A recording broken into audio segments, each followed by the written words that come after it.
Alors, qu'est-ce qu'on en dit? Alors, c'est quoi saignement abondant? Très simplement, c'est quand on saigne abondamment. Bon, donc quand on saigne, c'est quoi?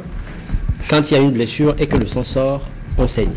Donc, autrement dit, si on veut utiliser de gros mots, on peut dire hémorragie. Hémorragie. Et quand le sang sort Mais dehors, hémorragie externe. quand le sang sort dehors, qu'on voit, c'est l'hémorragie externe. Voilà. Et c'est quand ça reste à l'intérieur du corps qu'on parle d'hémorragie interne. Effectivement. Aujourd'hui, c'est quand le sang sort dehors, quand c'est visible, le saignement abondant. Oui. Qu'est-ce qu'on doit savoir? Alors, quand le sang sort abondamment, le risque que court la victime, c'est que le sang, c'est qu'il soit en détresse circulatoire. Détresse circulatoire, merci d'utiliser les gros mots. Hein. C'est-à-dire que le sang sort de son corps, ça finit. Notre corps, c'est un moteur qui fonctionne avec le sang. Avec comme le carburant. Voilà, le carburant qui est le sang. Et ce carburant-là transporte des éléments, des nutriments et aussi de l'oxygène qui approvisionne, qui fait fonctionner certains organes, et principalement le cerveau. Voilà. Et donc, quand une personne se vide de son sang, il y a le cerveau qui n'est plus bien approvisionné. C'est-à-dire que le sang n'arrive plus au cerveau. Quand le cerveau ne reçoit plus l'oxygène que le sang transporte. Effectivement. Alors que l'oxygène est indispensable pour le fonctionnement du cerveau. Voilà. Et le moindre des risques, c'est une atrophie de... Merci de ne pas expliquer atrophie. Bon, voilà. Le cerveau prend un choc et ça peut déboucher sur des dysfonctionnements de certaines parties du corps. Puisqu'on a toutes les terminaisons nerveuses, c'est la télécommande du corps qui est la roue qui est dans le cerveau. Voilà, qui est en détresse. Et après, ça peut conduire à la mort. C'est le pire. Donc, le sang va sortir, puis on va se vider. On a en fait combien de litres de sang? On a 5 litres de sang. 5 litres de sang. Donc, quand ça sort, il faut qu'on commence par évaluer déjà combien ils sont sortis. UTV, K, début.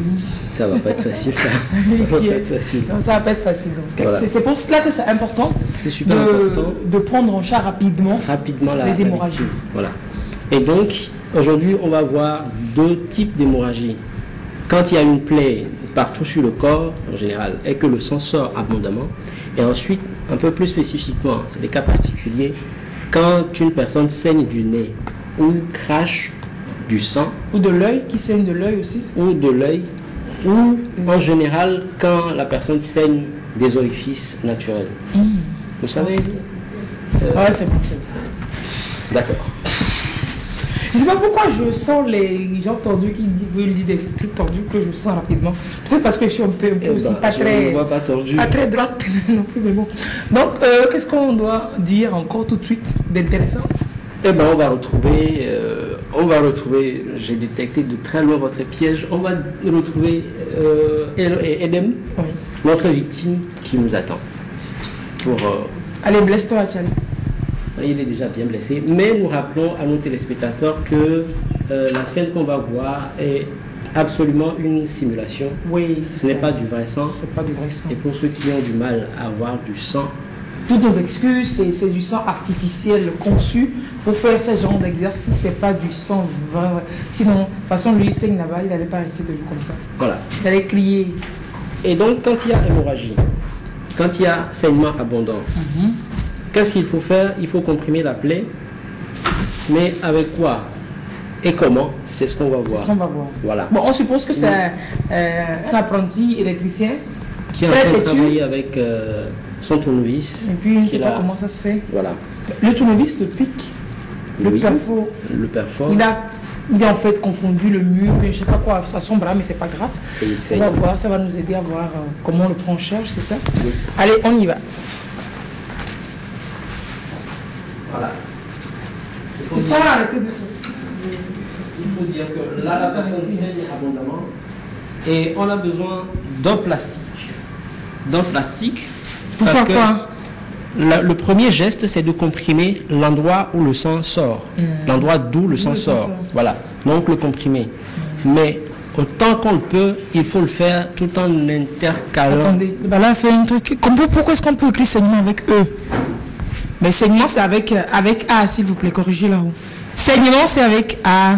Toutes nos excuses, chers téléspectateurs et chers élèves. Ça arrive, super.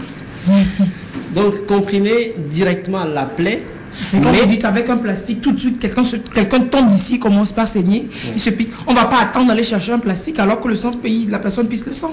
Oui, mais vous savez, l'un des principes du secourisme, c'est aussi de ne pas prendre de risques. Le secourisme ne doit pas prendre de risques. Et aujourd'hui, avec tous les problèmes de contamination par le sang qu'on connaît, c'est mieux de se protéger. Mais si on sait qu'on n'a pas de plaie à la main, on peut comprimer directement avec la main. Mais autant que possible, comme vous le dites. Autant que possible, se protéger. Des mesures de prévention. Voilà.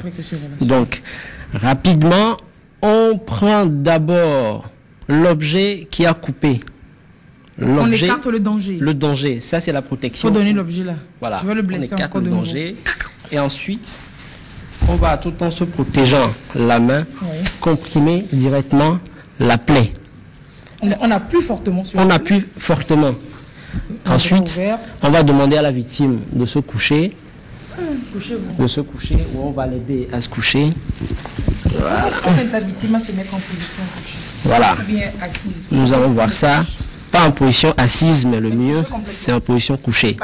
Non, il faut que moi je sois en position à genoux alors. Voilà. Tant que je joue à la perchiste. Pourquoi? C'est parce que le corps est comme un château d'eau. Le sang est réparti tout au long du corps, de la tête jusqu'aux pieds. Et comme c'est un contenant, il y a plus de poids vers le bas que vers le haut. Et donc, quand la personne est debout et que le sang sort, vous voyez que les organes qui sont en haut vont rapidement manquer de sang. Alors que c'est là-haut même qui a le... Voilà, où il y a le vrai gourmand en oxygène.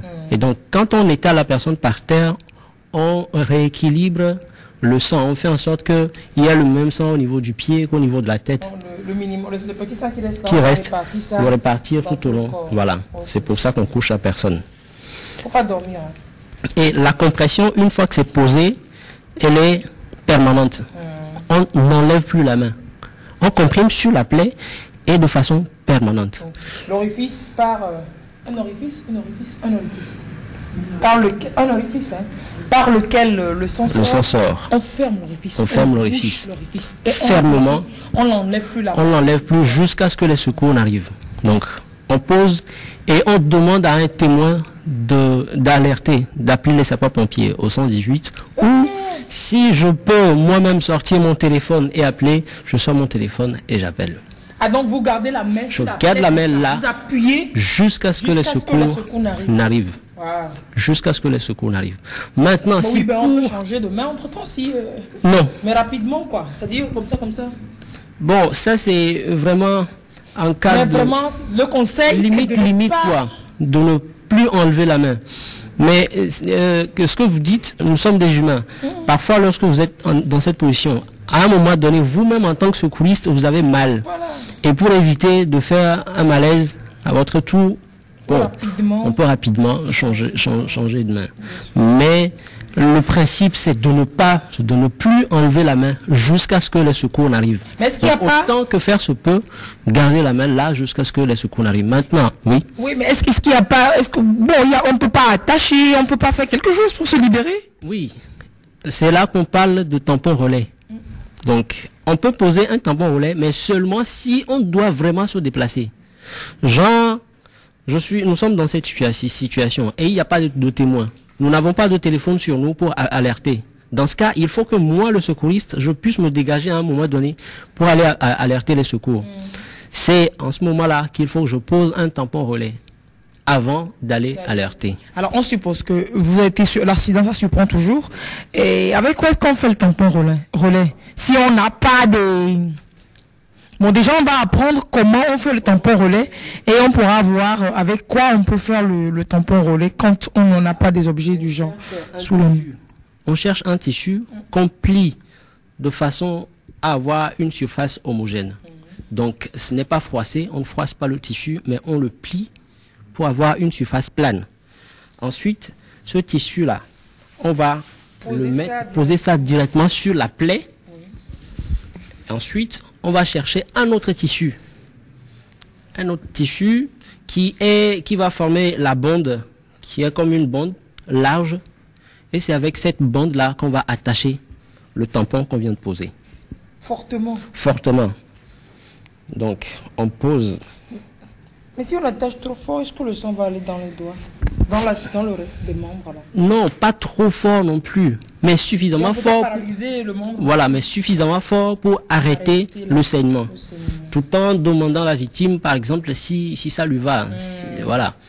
Oui, mais dans tout ça, il faut continuer par lui parler. Lui parler. Il faut le maintenir éveillé. Effectivement. Réveille-toi. Donc, on fait... Dormir, hein.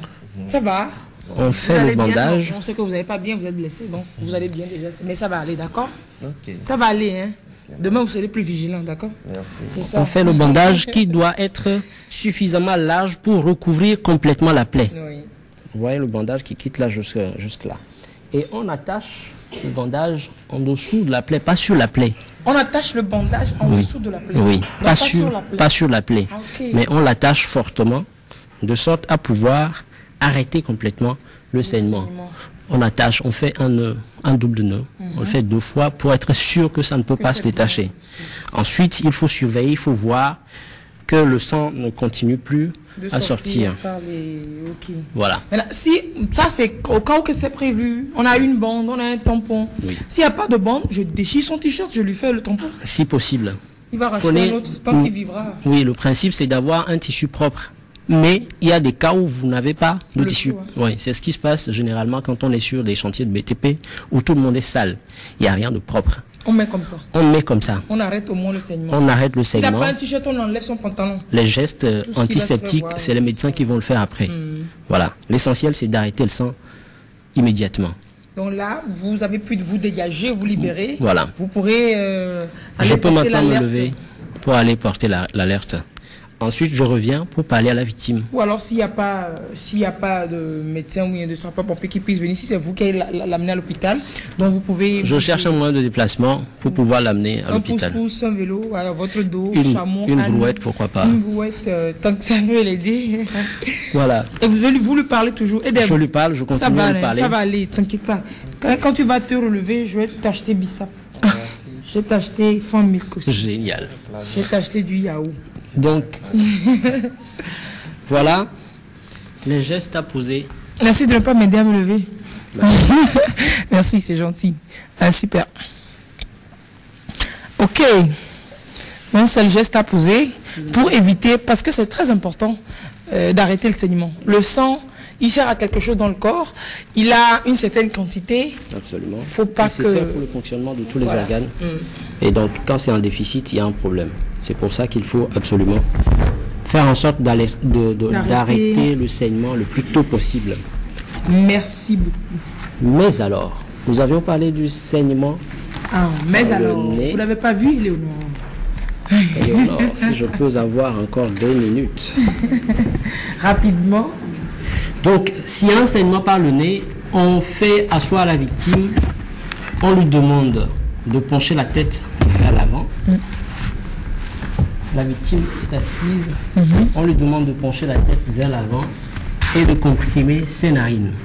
Les gens ont généralement... Il va plus se respirer. Il va comprimer les narines et respirer par la bouche. Humainement, quand vous comprimez les narines, on respire par la bouche. Vous avez été déjà enrhumé sérieusement? Oh, c'est bon. Voilà. Mais si ça sort, si je saigne d'un côté, je peux toujours comprimer, faire comme ça, respirer par l'autre. C'est ce qu'on disait avant dans nos formations, c'est ce qui était dit avant, de comprimer la narine qui saigne. Maintenant, le principe, c'est de comprimer les 2 narines. Arrêter la respiration nasale. Voilà. On respire par la bouche. C'est pas toujours pratique. On comprime les narines pendant 10 minutes. La tête vers l'avant. Les gens ont l'impression qu'il faut que la victime penche la tête plutôt vers l'arrière. Pour éviter que le sang... Non, ce n'est pas vraiment ça. Parce que quand vous le faites, s'il y a arrêt de l'hémorragie, vous ne le saurez pas. Des fois, la personne ingère le sang.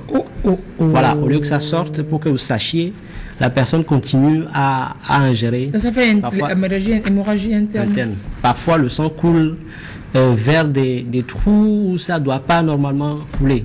Ok, donc assis et puis la tête penchée vers l'avant. On comprime la narine et puis ça s'arrête. Pendant 10 minutes et ça s'arrête. Mais il faut qu'on aille chercher la cause de ce saignement-là. C'est pas parce que l'hémorragie se serait arrêtée qu'on n'irait pas. Il faut prendre un avis médical. Super. Surtout quand l'hémorragie revient un jour après ou quelques quelques heures après, il faut consulter. Alors, vomissement au crachat sanguinolent, qu'est-ce qu'on fait? Là, par la bouche, on crache? On met la victime au repos, c'est-à-dire dans la position où elle se sent le mieux. Donc, on la met au repos et on recueille, si possible, le sang, le crachat. On le recueille. On fait appel à un médecin pour analyse. Et absolument amener la victime à l'hôpital. Voilà. Joseph, merci beaucoup. Il n'y a pas de quoi. Très belle journée, je dis très bonne journée. Bonne journée à tous.